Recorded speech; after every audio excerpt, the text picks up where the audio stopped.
علم و عرفان کی جو فیلڈ ہے، علم کا جو بحر ہے، سمندر ہے، اس کی غوطہ زنی میں جو مقام حضرت سیدنا علی المرتضیٰ شیر خدا رضی اللہ تعالیٰ عنہ کو حاصل ہے، یہ ان کا خاصہ ہے، یہ اسپیشلسٹ ہیں، متخصص ہیں۔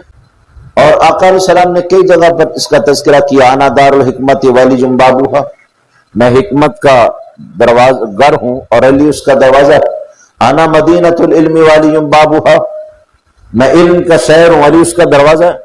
اور جب یمن کی طرف حضرت سیدنا علی المرتضیٰ شیر خدا رضی اللہ تعالیٰ عنہ کو آقا علیہ السلام نے بھیجا نا، تو جاتے ہوئے کہنے لگے حضور میں وہاں جا رہا ہوں، معاملات میرے ذمہ ہیں، میں ان کے درمیان کیسے فیصلے کروں گا، میں نے تو کبھی قضات کی نہیں۔ جب آقا علیہ السلام یہ سنا نا، جو اپنا ہاتھ حضرت علی کے سینے پہ ایسے رکھا، ہاتھ پھیرا اور کہا اے اللہ، علی کی زبان قائم رہے اور اس کا دل ٹھہرا رہے، اور فرمایا جاؤ علی جا کے فیصلے کرو، اب بات کہنا تمہارا کام ہے اور اللہ اس بات کو تم سے حق کی صورت میں جاری کرے۔ بڑے عجیب عجیب فیصلے۔ ریاضی کیوں تو ریاضی دان آج تک حیرت میں گم ہیں، فقہ کے مسائل ہوں تو فقہا آج تک حیرت بدنداں ہیں، معاملات کے ہوں تو معاملہ فہم آج بھی حیران ہے کہ اتنا بڑا معاملہ فہم شخص، اتنا زیرک شخص، اتنا صاحب علم شخص۔ قاضی شرح کہتے ہیں کہ ایک شخص میرے پاس دو عورتوں کو چھوڑ گیا جو اس کے پاس رہتی تھی، ایک اس کی آزاد بیوی تھی جس سے اس کا نکاح تھا، اور دوسری میں ولد، اور اس نے کہا ان کا نان و نفقہ، کھانے پینے کا خیال کرنا ہے، میں کچھ دنوں بعد واپس آؤں گا پھر گھر لے جاؤں گا، اتنے دیر ان کا خیال رکھنا۔ کہنے لگے ایسا ہوا کہ اسی رات ان دونوں کے ہاں اولاد کا تولد ہوا، بچے پیدا ہوئے، ایک کے ہاں بیٹا پیدا ہوا اور دوسری کے ہاں بیٹی پیدا ہوئی۔ اس وقت تولد میں اس قدر دشواری نہیں تھی کہ اسپتال میں جائیں آپریشن کروائیں، یہ تو بوڑھے لوگ بھی جانتے ہیں، آج سے 30-40 سال پہلے بھی یہ صورت نہیں تھی۔ اب غذاؤں سے اور کام نہ کرنے سے یا ادویات سے یہ معاملات زیادہ ہیں۔ بچوں کے تولد کے بعد شور پڑ گیا، دونوں میں سے ہر کوئی کہنے لگی یہ بیٹا میرا ہے اور بیٹی تیری ہے۔ اب جب شور پڑا تو فیصلہ آنا تھا، قاضی شرح کے پاس فیصلہ آیا، فیصلہ کرو کہ یہ دو عورتیں ہیں، ان کے ہاں بچے پیدا ہوئے ہیں، اور ہر کوئی کہتی ہے میرے ہاں بیٹا پیدا ہوا ہے، بیٹی دوسرے کی ہے۔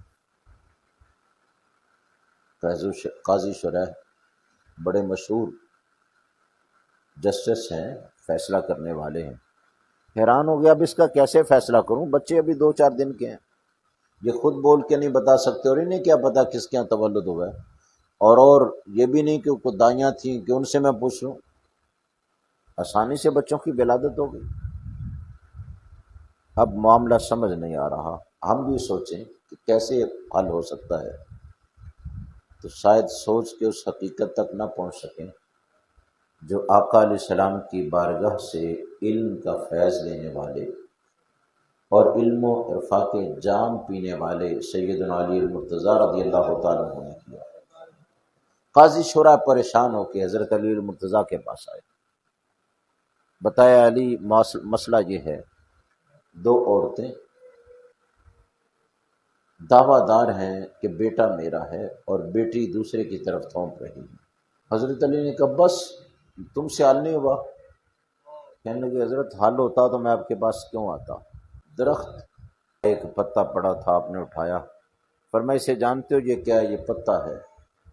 فرمایا اسے پہچاننا جتنا آسان ہے اس فیصلے کو کرنا اس سے بھی زیادہ آسان ہے۔ قاضی شرح اور حیران ہوگی، اتنا آسان معاملہ ہے، مجھے تو سمجھ ہی نہیں آ رہا، میں قاضی ہوں، میرے پاس لوگ فیصلے کے لیے آتے ہیں اور مجھے حیرانگی ہو رہی ہے کہ اس کا فیصلہ کس سے کروں، وہ دو عورتیں ہی ہیں، انہی سے گواہی لینی ہے تو وہ تو دعویٰ دار ہیں، اور مدعی تو گواہ نہیں ہوتا نا، اب گواہی کیسے تلاش کی جائے؟ حضرت علی المرتضیٰ رضی اللہ تعالیٰ عنہ کا یہ مسئلہ کچھ بھی مشکل نہیں ہے، ابھی دیکھنا میں اس کا تمہیں حل بتاتا ہوں۔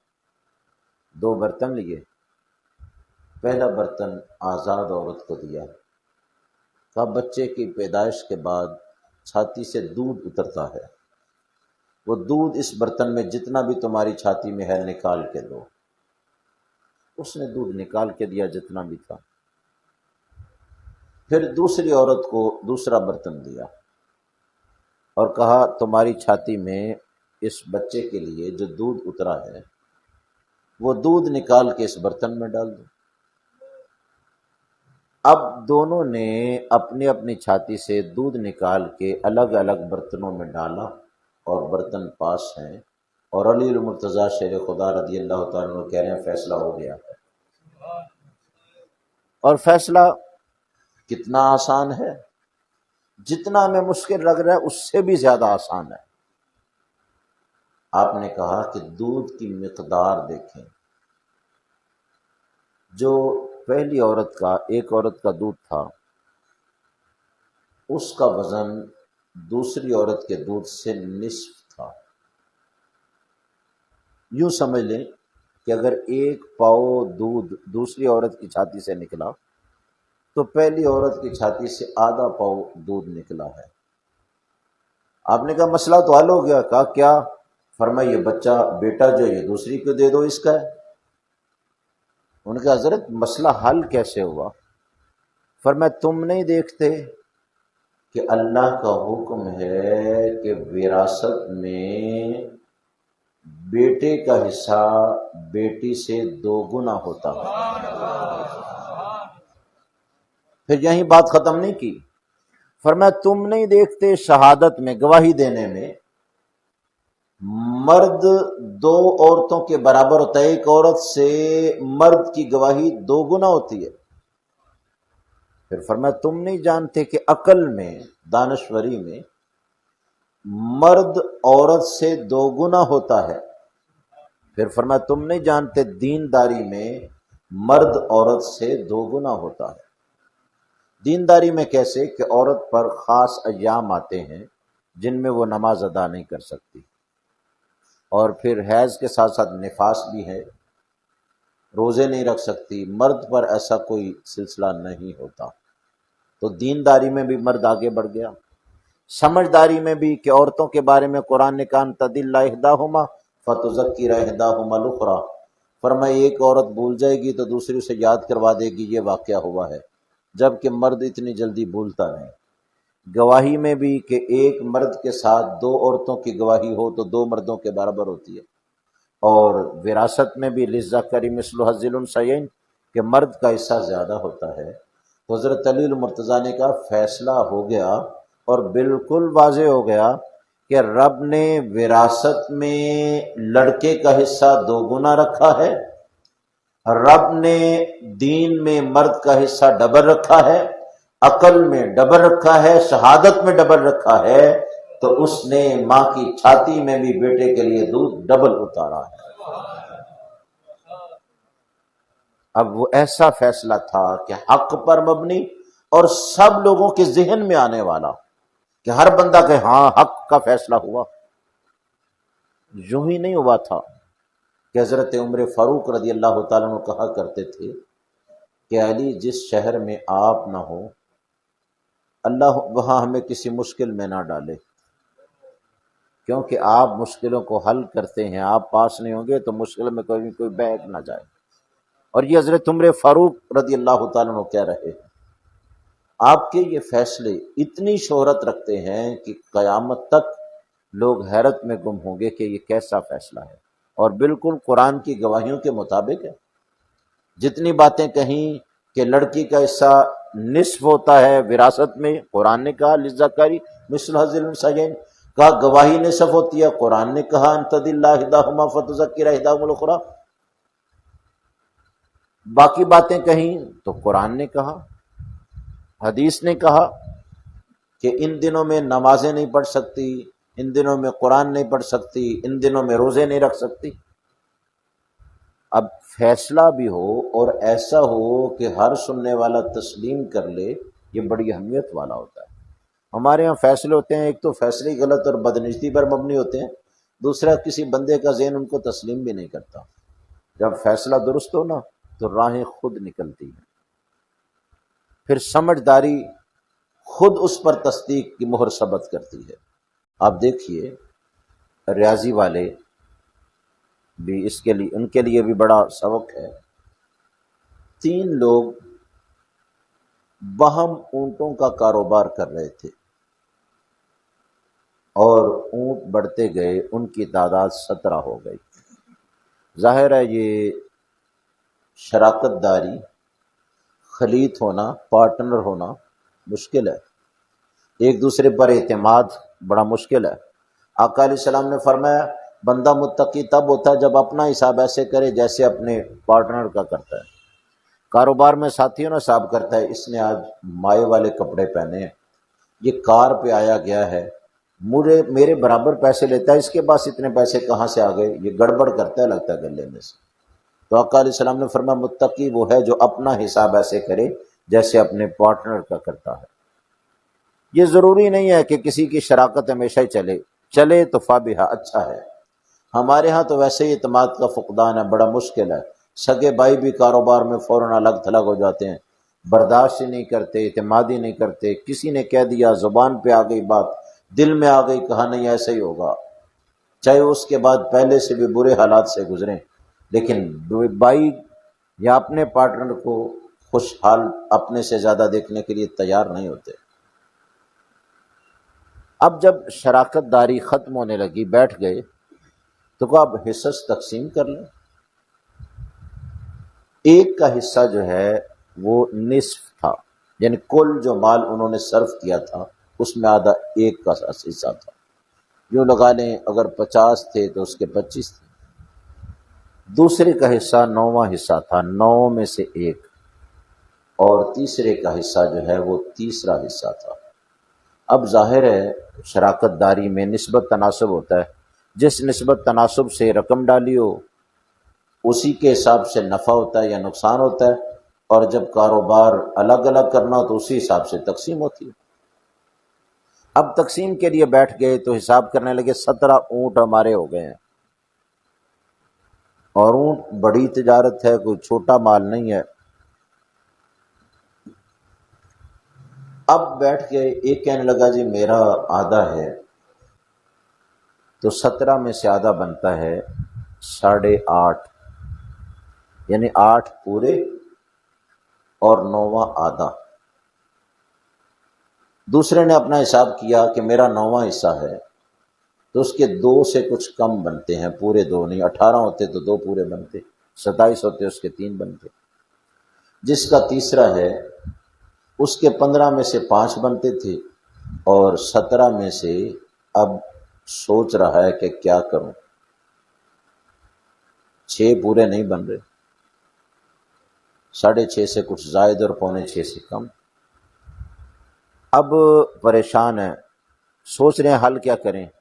ایک حل تو یہ تھا کہ کئی اونٹ ان میں سے بیچ لیں، تو 2-4 اونٹ، اور رقم جو ہے وہ تقسیم کر لیں۔ تو یہ ظاہر ہے ضرورت کے وقت اتنی مہنگی چیز بیچنا، سستے داموں بکتی ہے، نقصان ہوتا ہے۔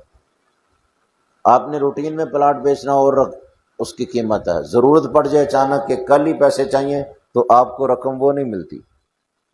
لوگ ضرورتوں سے فائدے اٹھاتے ہیں، اور ویسے بھی جب کوئی لینے کے ارادے میں نہیں، آپ اسے کہتے ہیں ضرور لے لو یار مجھے ضرورت ہے، تو آپ خود سے ہی کہتے ہیں کہ چلو کم دے دو، کسی طرح گزر بسر ہو جائے۔ اب وہ سوچ رہے ہیں کیا حل کریں، اگر تو 2-4 اونٹ ذبح کر دیں کہ اس کا گوشت بانٹیں تو یہ تو بہت زیادہ نقصان ہے، گوشت تو بٹ گیا یا تو ختم ہو گیا۔ اگر انہیں فروخت کر دیں سستے داموں میں فروخت ہوں گے اور بھی نقصان ہوگا۔ بڑی مشکل سے، محنت سے، سالوں کی محنت کے بعد 17 اونٹ بنے ہیں، اور اکٹھے اب ہم مزید چل نہیں سکتے۔ انہوں نے حضرت علی المرتضیٰ شیر خدا رضی اللہ تعالیٰ عنہ کی بارگاہ میں مسئلہ پیش کیا۔ توجہ کیجیے گا، ایک کا نصف حصہ، ایک کا 9واں حصہ، یعنی 1/9، 9 میں سے 1، نصف ہوتا ہے 1/2، اور تیسرے کا جو حصہ ہے وہ تیسرا ہے جسے 1/3 کہتے ہیں، 1/3 ثلث۔ حضرت علی المرتضیٰ کے پاس قصہ آیا کہ حضرت یہ ہمارے 17 اونٹ ہیں اور یہ تقسیم ہے، آپ تقسیم کر دیں۔ آپ نے ایک لمحہ نہیں لگایا دیکھنا تقسیم کیسے کی۔ اپنے غلام قمبر سے کہا بیت المال سے ایک اونٹ لا کے ان میں کھڑا کرو۔ وہ ایک اونٹ ان میں لا کے کھڑا کیا، 18 اونٹ ہو گئے۔ فرمایا تیرے کتنے ہیں؟ کہتا ہے میرے آدھے۔ کہا لو آدھے لے لو۔ اب 9 اس کے بن کے 18 میں سے آدھا، پہلے اس کے 8.5 بن رہے تھے، اسے آدھا اونٹ زیادہ ملا، بڑا خوش، 9 لیے سائڈ پہ ہو گیا۔ جس کا 9واں حصہ تھا اسے 2 پورے نہیں مل رہے تھے، فرمایا اب بتا 18 میں سے کتنے بنتے ہیں؟ کہتا 2۔ بڑا خوش ہو گیا، پورے 2 مل گئے، ورنہ ایک ثابت ملتا اور باقی یا پیسے ملتے یا جو بھی حل کرتے۔ تیسرے سے کہا جس کا ثلث تھا 1/3، تیرے کتنے بنے؟ اس نے کہا 3 میں سے 1 اور 6 میں سے 2، 9 میں سے 3، 12 میں سے 4، 15 میں سے 5 اور 18 میں سے میرے 6 بن گئے۔ اس نے 6 لے لیے۔ اب یہ کل کتنے ہو گئے؟ 9 اور 2 11، 11 اور 6 17 انہوں نے تقسیم کر لیے۔ قمبر سے کہا لو بھی اپنا اونٹ پھر جو ہے وہ بیت المال میں لے جاؤ۔ نعرہ تکبیر، نعرہ حیدری، نعرہ رسالت، تاجدار ختم نبوت، نعرہ حیدری۔ بندہ حیران ہو جاتا ہے کہ کیسے لوگ تھے یہ، کتنا دماغ تھا، کتنا حافظہ تھا۔ ریاضی دان آج بھی حیران ہیں کہ کیسے کیسے کلیہ ریاضی کے استعمال کیے۔ الجبرا جیومیٹری والے بڑا کچھ کرتے ہیں، اور آج بھی حساب کرنے والوں کو حساب کرو تو وہ سوچتا رہ جاتا ہے ہوا کیا، تقسیم بھی ٹھیک ہوئی ہے، 17 ہی تقسیم ہوئے ہیں، ہر ایک کو حصہ زیادہ بھی ملا ہے اور تقسیم بھی 17 ہی ہوئے ہیں۔ اور اپنا ایک جو کھڑا کیا تھا وہ بعد میں کہا اس کو اب بیت المال میں لے جاؤ۔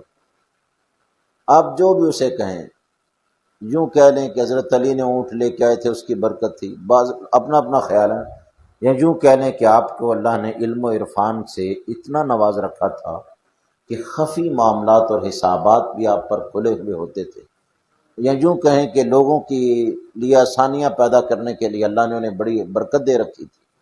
یعنی ریاضی کا کلیہ بولیں یا برکت کا کلیہ بولیں، علم و عرفان ان سب سے ٹپکتا ہے، اور پتہ چلتا ہے کہ اللہ رب العزت جل وعلا نے اپنے محبوب علیہ السلام کے غلاموں کو محبوب کی برکت سے جو عطا کر رکھا ہے نا، وہ عطا کچھ الگ ہی چیز ہے، وہ عنایت کچھ الگ ہی چیز ہے۔ آپ کے پاس ایک حساب آ گیا، 2 آدمی سفر کر رہے تھے، اور سفر کرتے کرتے راستے میں کہیں ٹھہرے، کھانے کا وقت ہوا، دونوں نے اپنا اپنا توشہ دان کھولا، اور ایک کے توشہ دان میں 5 روٹیاں تھیں، دوسرے کے پاس 3 تھیں، اکٹھے بیٹھ کے چلو مل کے کھانا کھاتے ہیں۔ اور عموماً سفر میں ایسا ہی ہوتا ہے کہ مسافر مل جل کے ایسا کرتے ہیں۔ وہ کھانا کھانا شروع ہوئے، ایک تیسرا آدمی آیا، اس نے کہا السلام علیکم، انہوں نے کہا وعلیکم السلام، انہوں نے کہا آؤ ہمارے ساتھ دسترخوان پہ بیٹھو کھانا کھاؤ۔ اس نے کہا ہاں مجھے کھانے کی طلب ہے، بیٹھ گیا۔ اب تینوں نے مل کے، وہ 8 روٹیاں تھی کل، 5 ایک کی اور 3 دوسرے کی، وہ تینوں نے مل کے کھائیں۔ کھانے کے بعد جو تیسرا شخص تھا جس نے سلام کہی اور ساتھ مل گیا، اس نے کہا یہ لو پیسے، اس نے 8 سکے نکالے، یہ میری طرف سے آپ کو بدلہ ہے اس کا جو آپ نے کھانا کھلایا ہے، میرا دل بڑا راضی ہوا ہے۔ باہر صورت وہ نے دے کے چلا گیا 8 سکے۔ جب دے کے چلا گیا تو اب تقسیم کا مرحلہ تھا، یہ بڑا مشکل مرحلہ ہوتا ہے تقسیم کا۔ جس کی 3 روٹیاں تھے اس نے کہا آسان سا مرحلہ ہے، وہ 8 دے گیا، 4 آپ رکھ لیں، 4 مجھے دے دیں۔ بات سمجھ بھی آتی ہے کہ چلو ٹھیک ہے برابر ہو گیا۔ دوسرے نے کہا نہیں، میری 5 روٹیاں تھیں، مجھے 5 دو، تمہاری 3 روٹیاں تھیں، تم 3 لو۔ اب جسے کہا جا رہا تھا 3 لو، اس نے کہا نہیں میں نے 4 ہی لینے ہیں۔ اس نے کہا چلو پھر فیصلہ کروا لیتے ہیں جتنے بنتے ہیں۔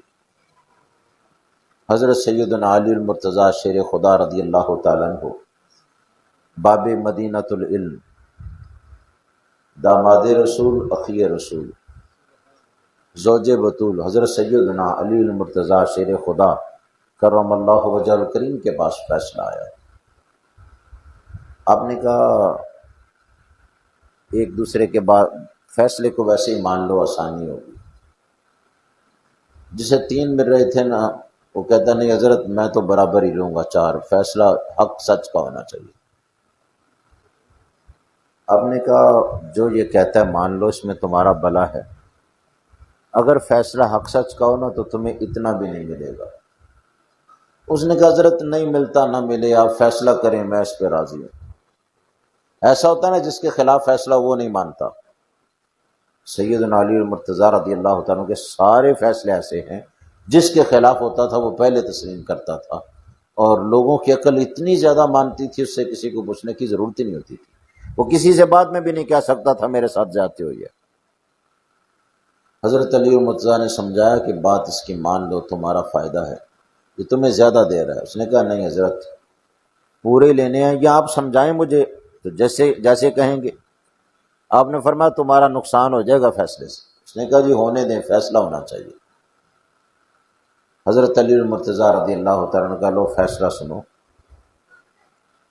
5 روٹیاں ایک کی تھیں اور 3 دوسرے کی، اور کھانے بیٹھ کے۔ اتنے میں تیسرا شخص آیا، سلام کلام کر کے وہ بھی شریک طعام ہو گیا۔